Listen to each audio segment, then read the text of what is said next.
Our history is full of secrets and wonders of all kinds, from royal scandals of the past to extraordinary ancient battles to the way society has changed through the ages. And yet, despite having 200,000 years worth of epochs to choose from, the Wild West continues to be the favourite era of many history enthusiasts, with tall tales of bandits, shoot-offs at dusk, and endless adventures. In truth, the Wild West was a time of great ambiguity and low morals, the golden age of crime. The dark side of history only serves to entice Wild West enthusiasts more in hopes of discovering what life was like for the people living at that time. Today, here at Unexplained Mysteries, we'll be taking a look at 3 Wild West photographs with sinister backstories.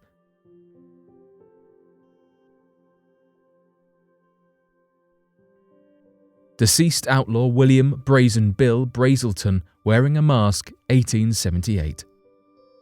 On the 19th of August in 1878, a man was put to rest in the Evergreen Memorial Park in Arizona, USA.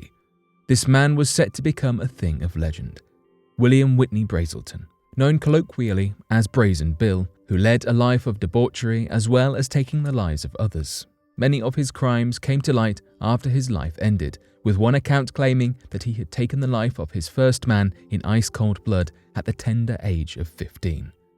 Another person declared that Brazen Bill lived inside of a boiler, and more people were still adamant that he once eliminated an entire posse of 7 men in New Mexico.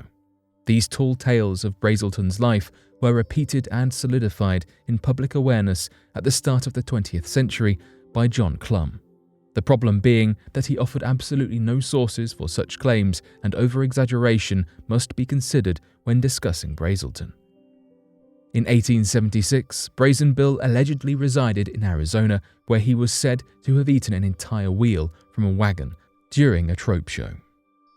What Brazelton was truly infamous for, however, was the plethora of robberies he committed.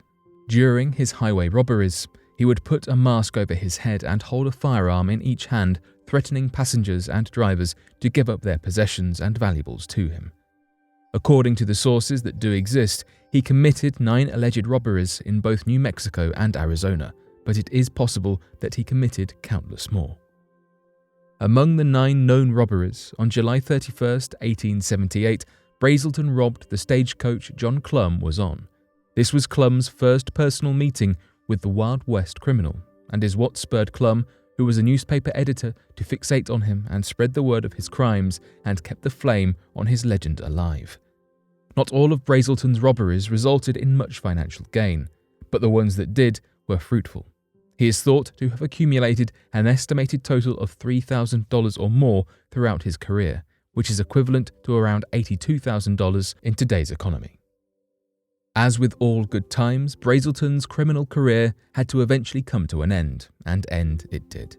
After he stole a horse from a man named David Nemitz, the horse was found and traced back to the owner, who then agreed to assist authorities in finding Brazelton in exchange for protection from him. Charles A. Chabelle, the sheriff for the Pima County, led a 5-man posse to track down and shoot the infamous badman. He was found with 2 cartridge belts, 3 firearms, earrings from a robbery he committed at Point Mountain, a gold watch, and a chain. We can only imagine the terror experienced by innocent train passengers when they saw him, firearms in hand and that horrifying mask over his face, threatening to take their lives if they did not give him everything they had.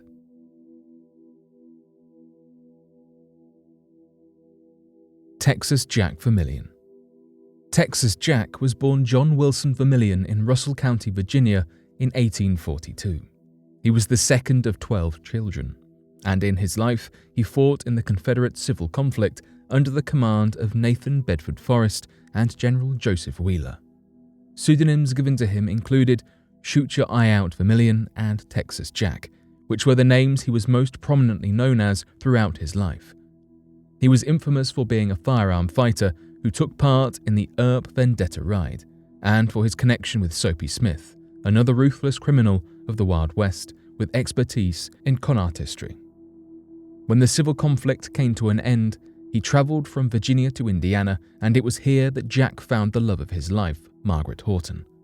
The two married in 1865 and moved to Missouri, where Jack took on the career of territorial marshal and lived a relatively normal life with his family, consisting of his wife and their two young children. Unfortunately, tragedy soon struck. The family that Jack loved vehemently perished during the diphtheria epidemic of Missouri when he was out of state, leaving him all alone, a widower and childless. Undoubtedly, the loss of his family caused something to break in the man, who moved to Kansas sometime during the late 1870s, and from Dodge City he traversed to Arizona. On this vagabond path, he met individuals such as Doc Holliday and Wyatt and Virgil Earp, the latter of whom even gave him the title of Deputy City Policeman in the 1880s, and the two men worked side by side during the Tombstone Fire of 1881. In March of 1882, Vermillion proceeded to become one of the Vendetta Posse members in Tombstone after he took the life of Frank Stillwell in Tucson. He was not one of the 5 attackers of Stillwell, but it is believed that he participated in taking the life of Florentino Cruz on March 22nd. The Vendetta ride was led by Wyatt Earp after he took the life of his brother, Morgan, and both Stillwell and Cruz were part of the alleged attackers, hence the name of the Vendetta Ride. His kinship with the Earps and Holliday was strong.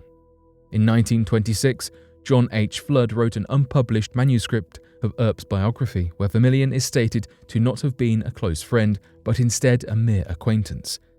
This portrayal caused disdain in Wyatt Earp, who recalled that Vermillion had been the sole man in his posse during the battle faced at Iron Springs to remain with him and fight under fire, while the other 3 men in the posse ran with their tails between their legs.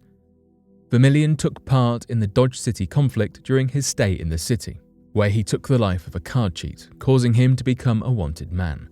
It was during this time he allegedly shot several men in their eyes, hence his secondary pseudonym. The loss of his family seemed to have affected him by breeding a carelessness for his own well-being. In the 1890s, he ended up returning to Virginia in the town of Big Stone Gap and, of all things, he became a Methodist preacher, where he ended up marrying Nanny Fleener and had a daughter with her, Minnie Belle Vermillion. According to Earp's biography, he drowned in Lake Michigan in the year 1900, with his body returned to his family for burial, though this is more so a belief than a fact.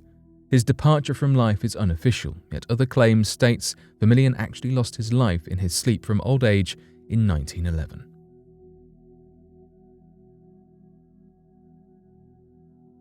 Billy the Kid may have lived on. Of all the Wild West names, Billy the Kid brings most recognition, as even those who know little of this era seem to know something about him. Born William Bonney, but known as both Henry McCarty and Billy the Kid, Bonney was said to have been mercilessly shot at the age of 21 by Pat Garrett, the sheriff of Fort Sumner, New Mexico, in 1881. Sources from this time tell us that he was supposedly buried in the Fort Sumner Cemetery alongside Tom O'Folliard and Charlie Beaudry, his comrades in crime.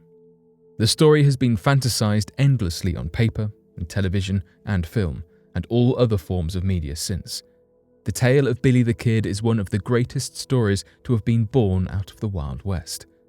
Billy the Kid was an infamous outlaw, possibly one of the most dangerous criminals of his time despite his youth, and is painted either as a hero of the underdog, standing up against the cruelty of corrupt policemen, or as a ruthless badman of officers of the law. The truth to whether he actually lost his life in 1881 has never properly been confirmed, and more so assumed. William V. Morrison was a paralegal in the 1940s who became intrigued by a man named Joe Hines, a survivor of the conflict of Lincoln County, which begun Billy's legacy. Hines proceeded to claim that Billy never lost his life and lived in Texas under the alias of Ollie Roberts. Morrison tracked Roberts down, and when questioned about his identity, he confessed to being Billy himself. By this point, he would have been over 90 years old. Roberts wanted Morrison's assistance in gaining the pardon promised to Billy the Kid in 1879 by the New Mexican governor, Lew Wallace. And though Morrison tried to file a petition for Roberts' case, the elderly man passed away the following month. Ever since this occurrence, people have conflicted about the claim and whether it is even true. This controversy has flared up time and time again. The Wild West was an unprecedented time of intrigue, crime, liberation, and fear. It is no wonder that so many people are infatuated with learning about all the things that went on during this lawless time in America. Many secrets remain hidden. Will the truth ever come to light? Could there be secrets out there lurking that would shatter our very perception of what the Wild West was really like? But what do you make of these interesting Wild West photos? Be sure to let us know your thoughts in the comments section below and help us by growing this community while working to solve these unexplained mysteries. Thank you for watching, and don't forget to subscribe for more videos.